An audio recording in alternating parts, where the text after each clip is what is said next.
The grand chandelier flickered above them like frozen stars, casting a golden hue over the silent ballroom.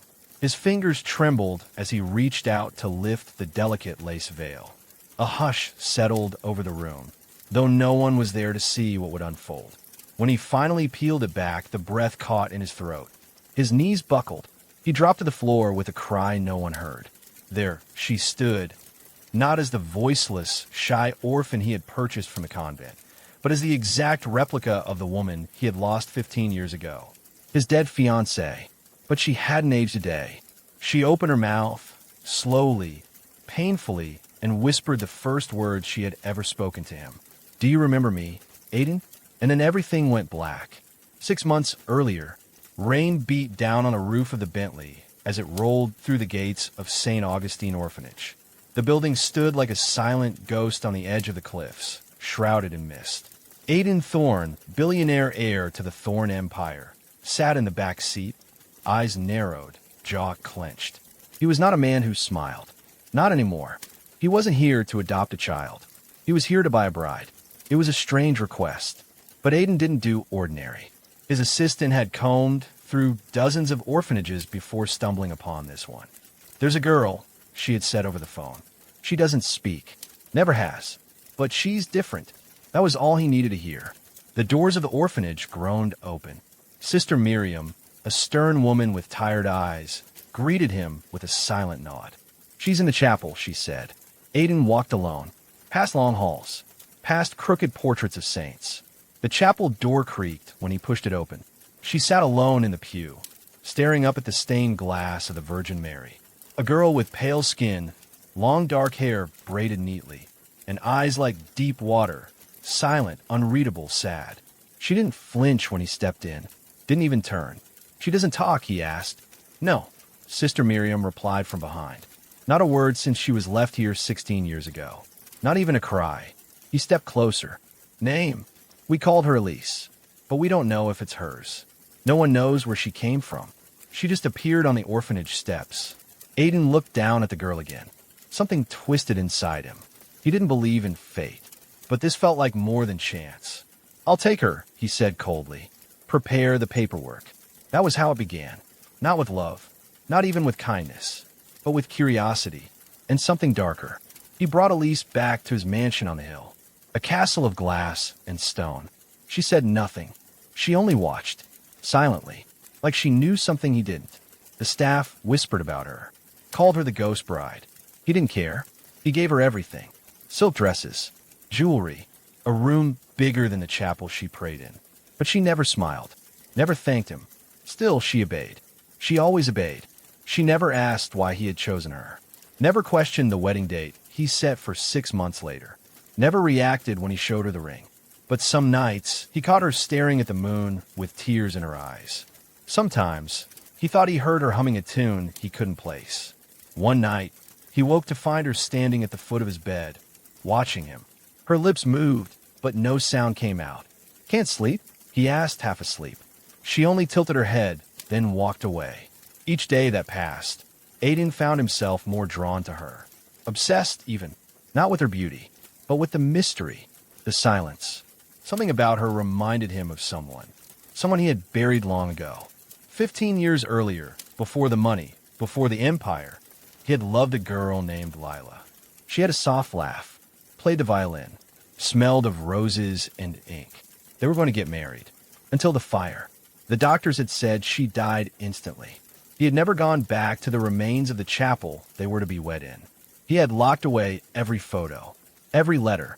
He built his fortune on grief, cold and fast. Now, Elise was unraveling that fortress with her silence. The day of the wedding arrived. No guests, no press, just a priest, a few staff, and Elise in a white dress made of cloud. He watched her walk down the aisle alone. No one gave her away. No one cried. She was a vision, like an angel sculpted from marble. He said his vows. She nodded when asked if she took him. The veil stayed down. No kiss, only silence.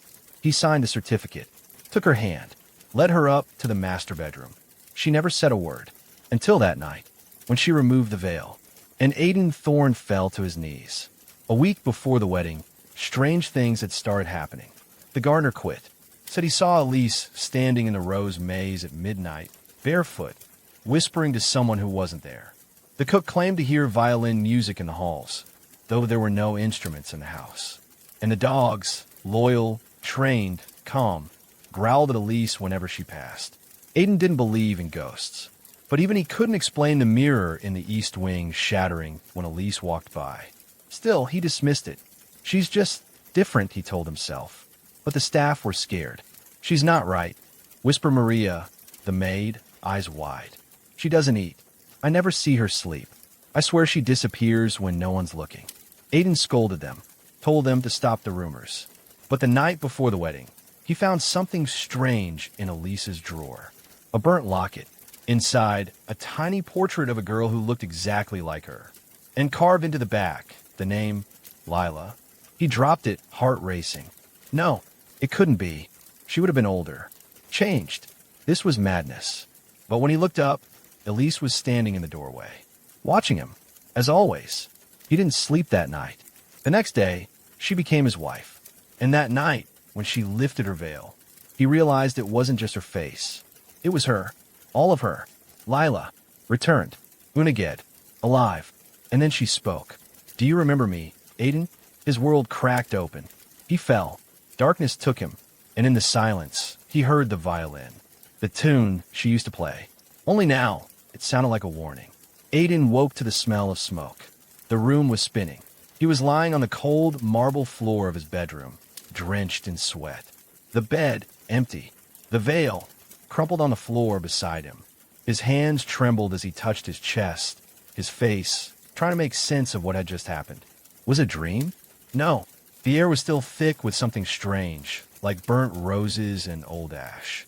The same scent from the chapel fire 15 years ago. He sat up slowly, heart pounding. Across the room, the balcony door stood open, the white curtains flapping wildly in the midnight wind. The moon poured in, pale and watchful. Elise, he croaked. No answer. He staggered to his feet, stumbling toward the open door. The night air hit him hard, cold, and sharp. He stepped onto the balcony. She was there, standing barefoot on the edge of the marble railing, arms spread wide like wings, her hair wild around her face. But it wasn't Elise anymore. It was Lila. His Lila. She turned her head slowly.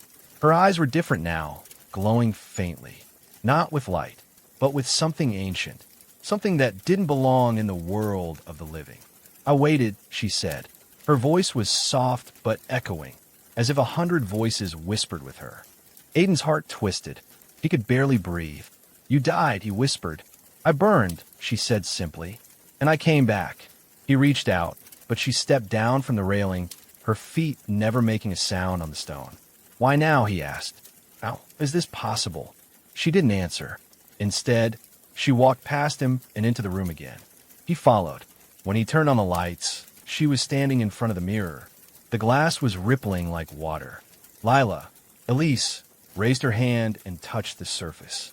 A soft sound echoed from within like violin strings. Aiden's voice cracked.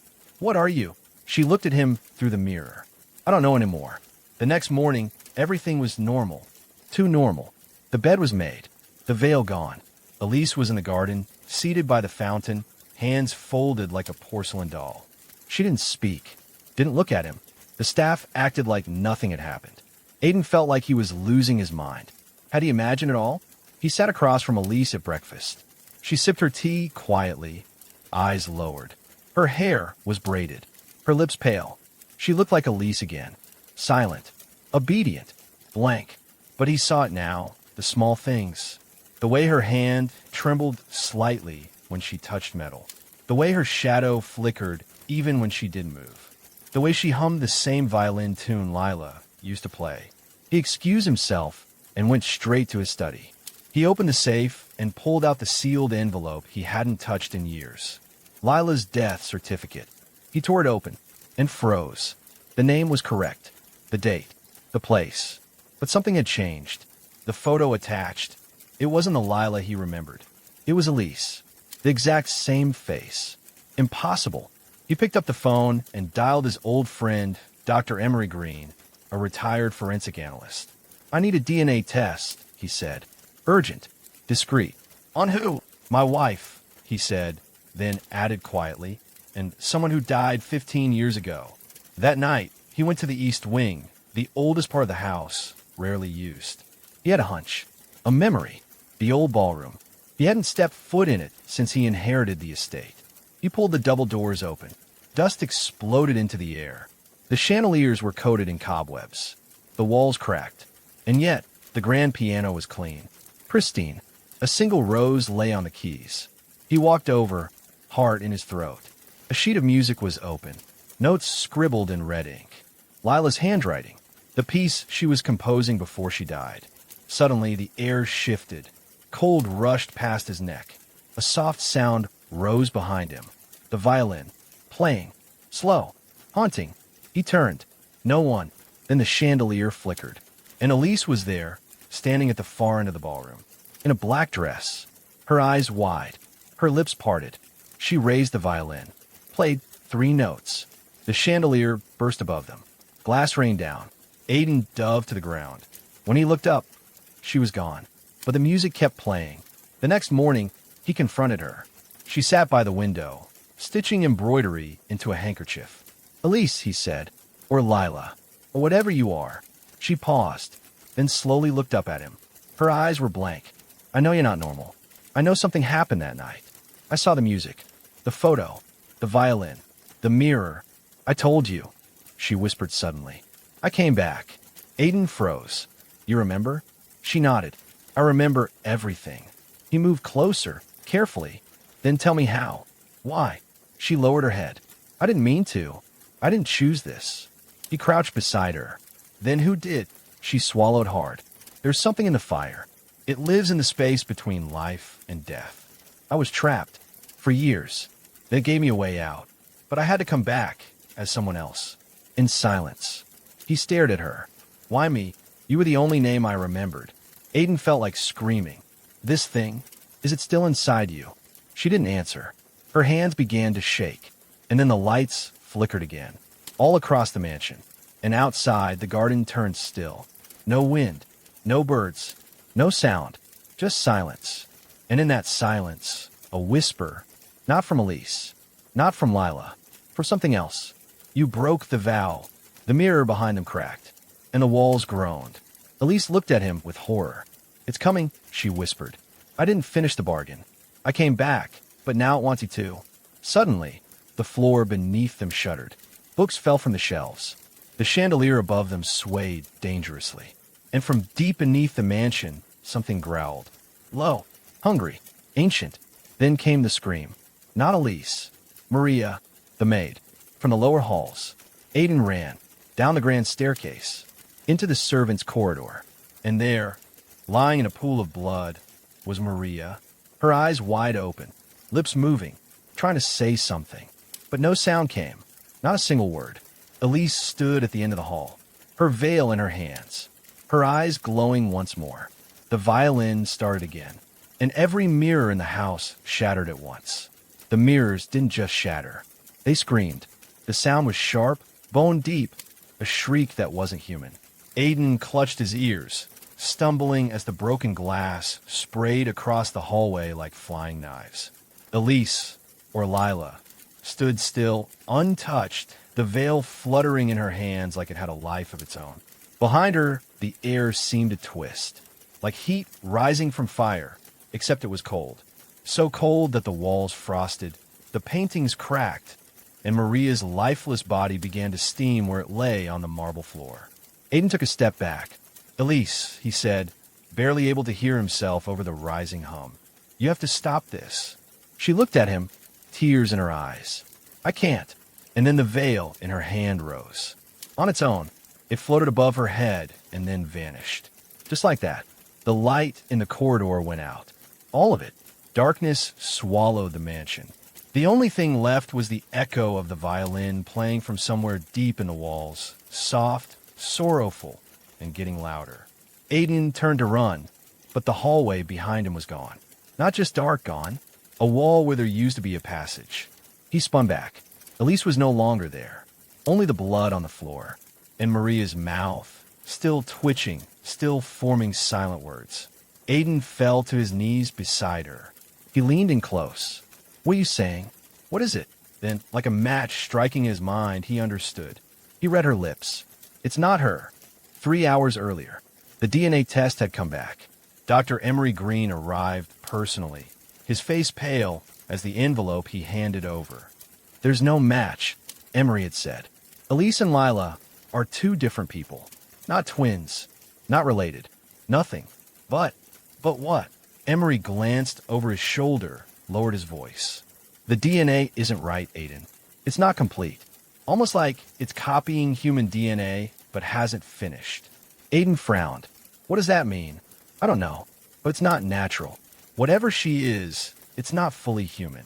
And it's still changing. That was before the screams, before the mirrors, before Maria." Now, Aiden backed away from her body, his head spinning. He had married someone who looked like his dead fiancée, someone who remembered her memories. But she wasn't Lila. She wasn't Elise either. She was something made, and it had started unraveling. The power returned just before dawn. Lights flickered to life. The hallways looked normal again. Maria's body was gone. No blood, no glass, just a house, silent as ever. Like nothing had happened. Aiden didn't believe in ghosts. But this wasn't haunting. It was worse. This was a possession, a replacement. He stormed into the West Wing. He hadn't used it in years, but he remembered his grandfather had kept records there.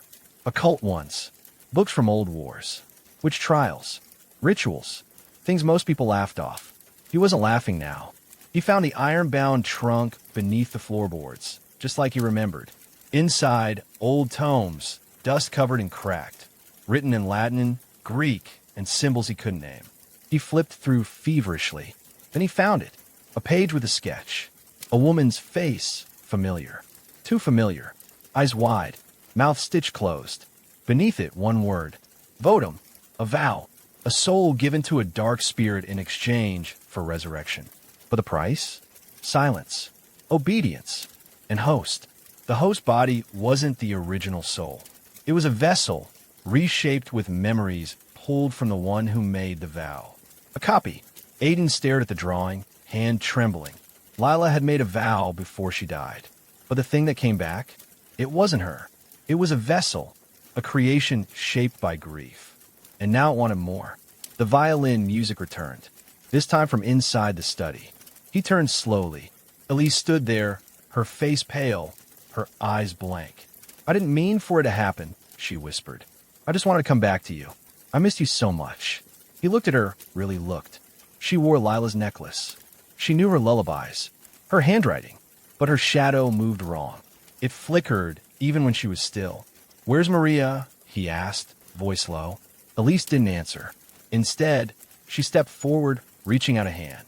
"I'm still me, Aiden. I remember everything. Our plans, the chapel, the letter you wrote the night before the wedding." He swallowed. "I never told anyone about that letter." She smiled faintly. "I know." His heart broke. She was Lila, and she wasn't. He turned back to the book. "Why did the spirit choose you?" he asked. "I made the vow. I begged for one chance. I didn't know what I was letting in. And now..." She hesitated. "It's waking up, and it wants more than just me. It wants to become." Suddenly, the floor cracked beneath them. A long, jagged line split through the rug.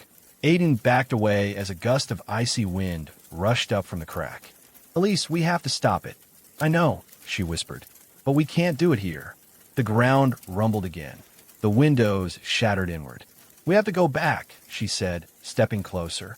"Back where?" "The chapel. The fire site, where the vow was made. It's the only place it can be undone." He hesitated. He didn't trust her, but he trusted whatever wasn't her even less. The house groaned again. The walls darkened as shadows began crawling up from the floor. She reached for him. "Please." And then the door behind her exploded open. Flames poured through, but not natural flames. These burned blue, and in the middle of it stood something, tall, smoky, with no face and too many hands. It pointed at Aiden, and in 1,000 voices it roared. "He broke the vow." Elise screamed. Aiden grabbed her hand. They ran, down the hall, through the broken corridor, past where Maria had died. The fire chased them like a living thing, the creature inside it howling with fury. They made it to the front entrance just as the chandelier above collapsed, smashing into the floor behind them. The moment their feet hit the gravel outside, the fire stopped. Dead still.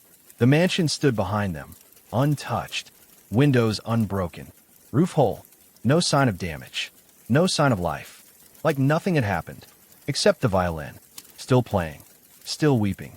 Elise collapsed to her knees in the driveway. Aiden stood above her, chest heaving. "What now?" he asked. She looked up, tears streaking her cheeks. "We go to the chapel. We end this, or it takes us both." Aiden helped her to her feet. He didn't look back at the house. He didn't need to. He could feel it watching him. And in the wind, the spirit whispered again. "You promised." Then silence. But not the peaceful kind. The kind that comes before something worse. The road to the old chapel twisted like a snake through the hills, covered in mist and memories Aiden had spent 15 years trying to forget. He drove fast. The mansion disappeared in the rearview mirror, swallowed by fog that seemed to move with a mind of its own. Beside him in the passenger seat, Elise, or Lila, or whatever she truly was, sat silently, hugging her knees to her chest, eyes fixed on the horizon. Neither of them spoke. Not even when they passed the hollowed oak where they'd carved their initials once. Not even when the clouds parted to reveal the scorched steeple of the chapel rising from the trees like a burned tooth. The moment the car stopped, Elise opened the door and stepped out. Her bare feet sank into the mud, but she didn't flinch. Aiden followed. The chapel looked exactly as he remembered, gutted by fire, blackened stone walls crumbling, vines choking the remains of the stained glass windows. But the strange part was, there were no signs of age. The fire had happened 15 years ago, and yet it looked like it had happened yesterday. Ash still clung to the pews. The scent of smoke hung in the air. The altar cloth was only half burnt, as if the flames had frozen in time. "This is where it started," Elise whispered. "The vow." She nodded. "I begged them, the spirits beyond the veil. I told them I wasn't ready to die. I told them you'd come for me, that we'd finish what we started. And they answered, yes, but they don't give. They borrow, and they always come to collect." She stepped into the chapel. Aiden hesitated. The wind howled through the broken steeple like a warning. But he followed. As soon as he crossed the threshold, the temperature dropped. Frost bloomed across the burnt walls. And then, the whispering began again. Low at first, like leaves brushing each other. Then rising, layering, a chorus of murmurs. "He's here. He broke it. He turned away. He let her burn. He said forever. He lied." Aiden turned in circles. "At least they know me. They remember the vow. Even if you don't. I never made a vow." She looked at him, sorrow dark in her eyes. "Yes, you did. On our wedding day. Right here. You said, 'Not even death can keep me from you.' I didn't mean it literally. They don't care." Suddenly, the shadows shifted. A deep growl echoed through the ruins. Then, rising from the cracks in the chapel floor, it returned. The faceless thing. Taller now. Clearer. Its form more human than before. As if it had been growing, feeding. Its voice came from everywhere at once. "You said always. You broke the promise. The soul is mine." Aiden stood protectively in front of Elise. "You can't have her. She is already mine. But you gave yourself to. I take it back." The spirit laughed. "Then you will suffer." Flames ignited around the chapel, circling them. Elise backed into Aiden, shaking. "There's a way," she whispered. "The mirror right. We can trap it again." "Where?" "There. The altar." He looked. A large, cracked mirror had fallen behind the altar. Strange, considering he didn't remember it ever being there. Its surface swirled like ink in water. She dragged a small dagger from her sleeve. He hadn't seen it before. "What is that?" It belonged to the nun who sealed it last time. She died to finish the ritual. "We don't have to, but we need blood. Willingly given." Aiden nodded. "Then take mine." She hesitated. "No. If you give it, the spirit may bind to you instead. It remembers your vow. It wants you." He clenched his fists. "Then let it take me. Not you." But Elise had already cut her palm. Her blood dripped into the base of the mirror, and it hissed like water on fire. The spirit roared. The mirror began to pulse. But something went wrong. Instead of pulling the spirit in, it pulled Elise. Her feet lifted off the floor, her hair flying upward like she was underwater. She screamed, "No, it's taking me back." Aiden grabbed her hand. "I won't let go." She looked into his eyes. "You have to. It's the only way to trap it. Let it take me. Close the mirror after." "No, you promised," she whispered. "Finish it." And then her fingers slipped. She was swallowed whole by the mirror. The spirit screeched, 1,000 mouths howling at once. Aiden turned, eyes blazing. He raised the dagger, slashed his own hand. "Then take me too." The mirror pulsed again, then exploded. Glass shards flew outward. The flames vanished. Silence returned. Elise was gone. So was the spirit. Aiden stood alone in the blackened chapel, blood dripping from his hand, heart empty. And then, from the broken mirror frame, a single shard rolled out. It showed Elise's face. Not her body, not her voice, just her face. Frozen in a scream. Aiden didn't move. Couldn't. The tiny shard lay at his feet, glinting under the moonlight that now poured through the open roof of the ruined chapel. Elise's face stared back at him from within the broken piece of mirror. Not like a reflection, but as if her very essence had been trapped inside. Her lips were parted, her eyes wide, frozen in fear, frozen in silence. He bent down, slowly, hands shaking, and picked it up. The edges were jagged and wet with blood, his blood. The moment his skin made contact, the shard pulsed once, faintly warm. For a brief second, he swore he heard her voice. Just one word. "Aiden." He clutched it tight to his chest. "No," he whispered. "You're not gone. I won't let you be." But the silence returned like a heavy curtain, falling hard over the world. The voices were gone. The shadow creature gone.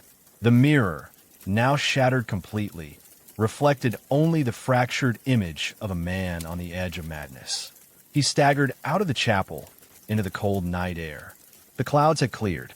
The stars above sparkled like shards of ice. He expected the mist to return. The fire. The strange sounds. Nothing. Just night. And himself. He didn't drive back to the mansion. He couldn't. Instead, he walked. Each step felt heavier than the last, his heart dragging behind him like a broken anchor. He walked through the hills, past the oak tree, down the long, winding road that once led to a life filled with laughter and violin songs. The mansion waited on the hill like a sleeping beast. It was dark, still, silent, like Elise had never been there at all. 2 days passed. The staff returned, confused.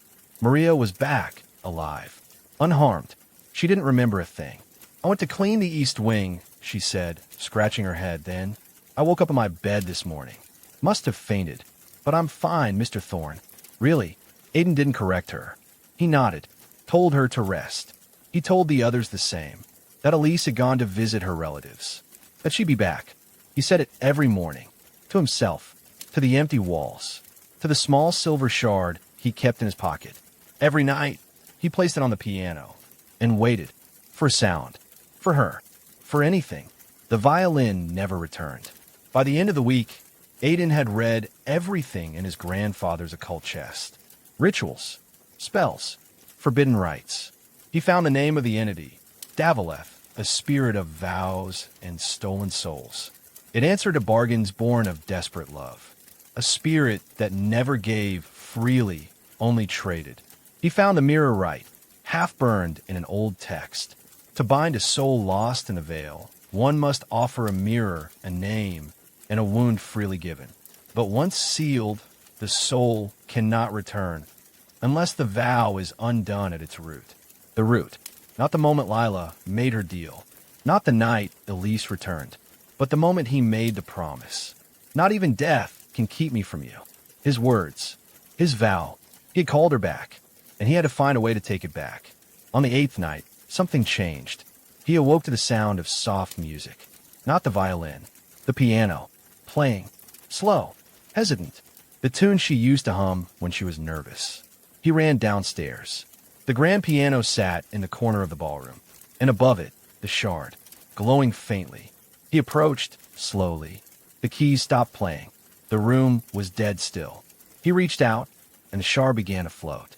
It lifted from the piano, hovered midair, and spun. Images began to form in the glass. Memories. Lila, laughing by the river. Elise, sitting in the chapel. The fire. The vow. Him, kneeling in the ashes, screaming her name. Then something new. A face. But not Elise's. Not Lila's. A little girl. Crying. Trapped in a circle of chalk and salt. The shard pulsed again, and then shattered. A single piece landed in his palm, hot like a coal. One final word burned itself into his mind. Find her. Aiden's hands trembled as he looked at the broken piece. There was someone else.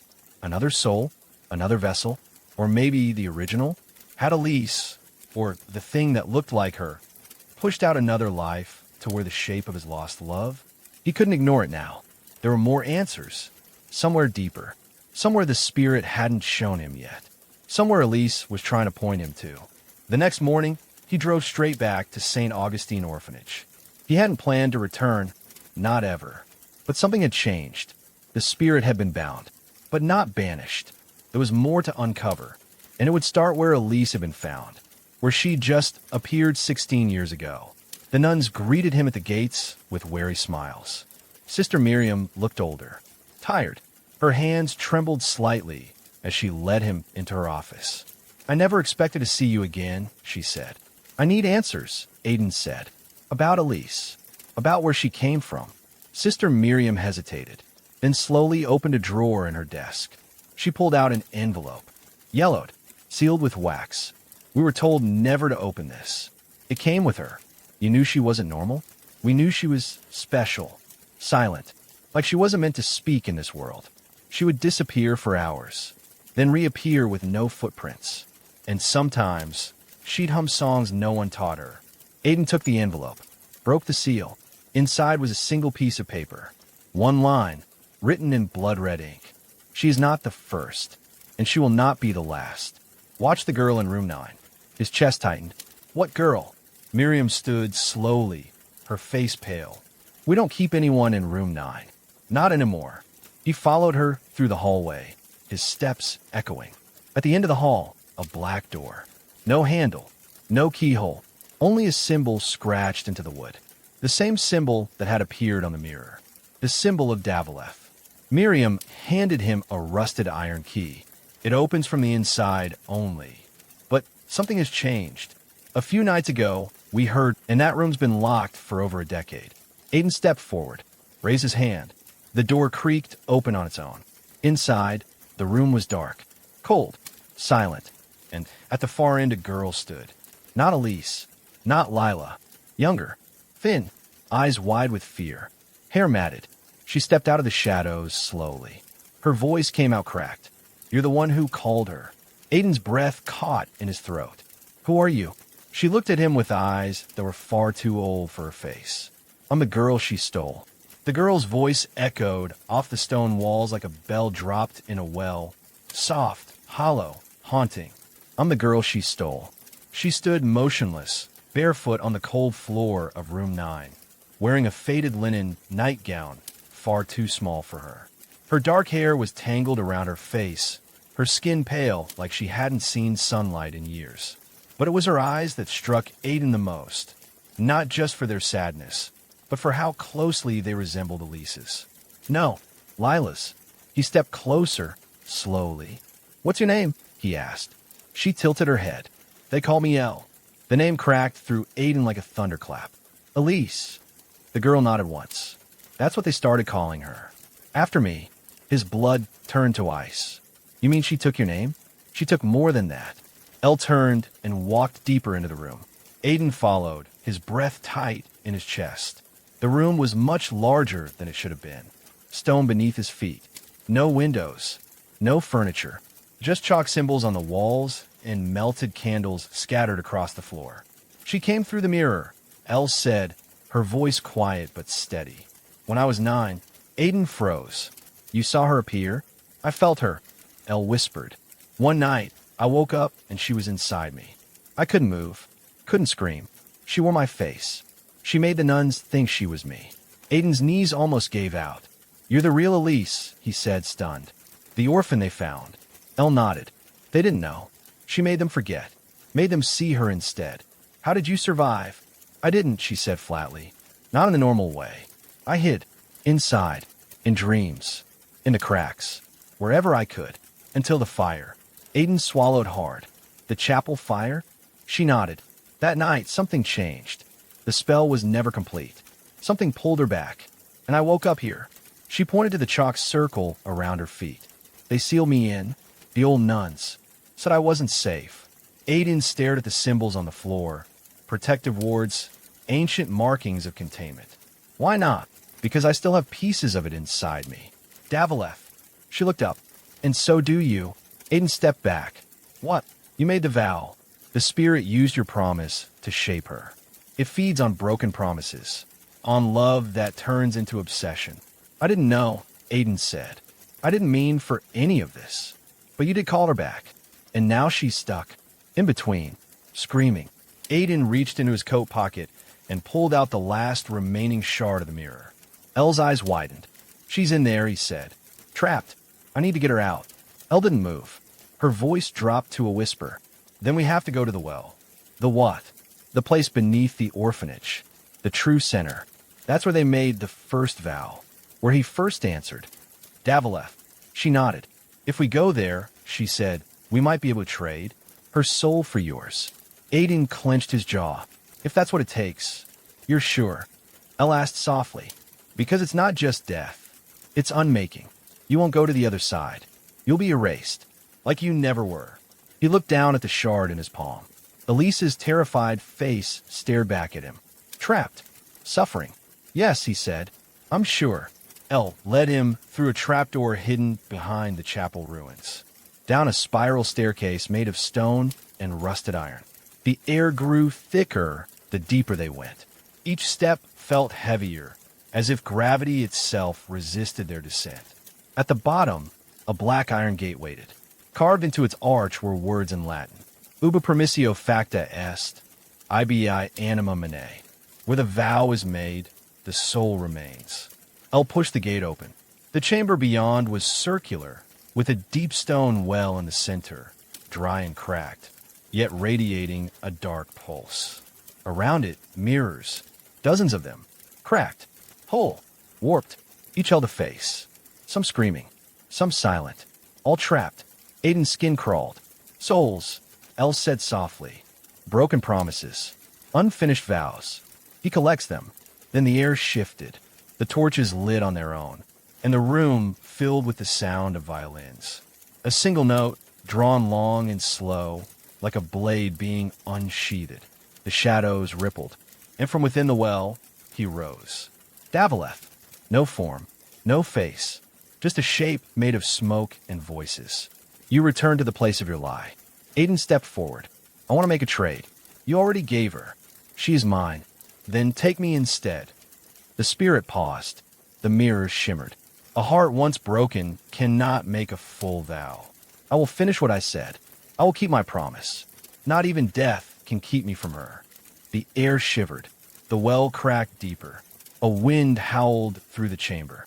And then Elise's scream echoed from the mirror shard in Aiden's hand. Elle screamed too, her body convulsing. She's fighting. You have to act now. Aiden stepped into the circle. He raised the shard above the well. The spirit lunged, a storm of shadow and sound. And then, he did it. He drove the shard into his chest. Light exploded from his body. The well erupted. Every mirror shattered. The spirit shrieked, a howl that tore through dimensions. And in that moment, silence. Real silence. Not the heavy, haunted kind, but peace. Elle collapsed her knees, gasping. And from the shards of the mirrors, a figure rose. Elise. Whole. Alive. Eyes wide. Breathing. She looked around, confused. Aiden. But Aiden was gone. Only the shard remained. It lay at the edge of the well, still warm. Elle picked it up. Inside was no reflection. Only a single carved word. Kept. Elise fell to her knees beside it, tears streaming down her face. You kept your promise. And above them, the torches flickered once more. A whisper moved through the air. Not Davaleth. Not darkness. Just Aiden's voice. One final time. I found you. The well chamber stood silent now. The dark god was gone. The mirrors were dust. The spirit's hold broken. But the cost echoed in every corner of that ancient space. Elise crouched near the shattered well, her trembling fingers wrapped around the blood-slick shard that once held Aiden's soul. The shard now etched with one word: kept. He was gone. Not dead. Not missing. Erased. There would be no grave. No body. No memory in the minds of those above. Already, she could feel the edges of the world trying to forget him. The name, Aiden, fading from lips, from ledgers, from photos. But not from her. She remembered. She always would. Because he had traded himself, not to destroy Davaleth, but to fulfill the vow. He had given the one thing the spirit couldn't take, a kept promise. And that was the only key.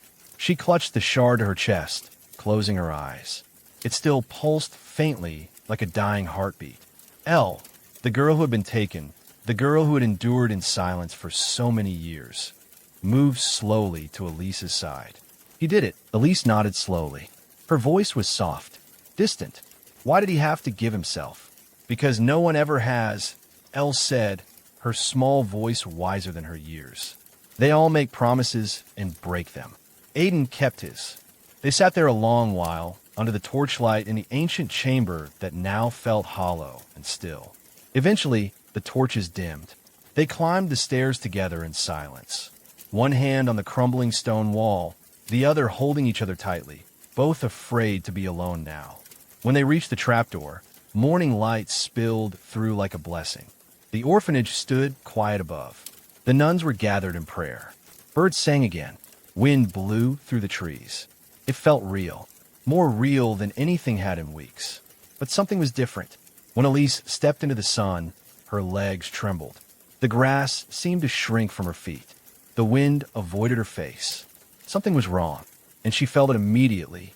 She was free, but she was not whole. "I don't feel right," she murmured. Elle touched her arm gently. Some pieces of him stayed with the spirit. "You got out, but he didn't leave empty-handed. You carry what's left." Elise turned slowly. "Am I becoming him?" "No," Elle said, "but you're part of his vow now, and that's a powerful thing." They walked together to the edge of the cliff, where the orphanage overlooked the sea. From there, the world felt big, endless, and Elise felt impossibly small. She looked out over the waves. "I feel like he's still watching me," she whispered. "He is," Elle said, "but not like before." Elise clutched the shard tighter. It glowed faintly, only when her hand wrapped around it.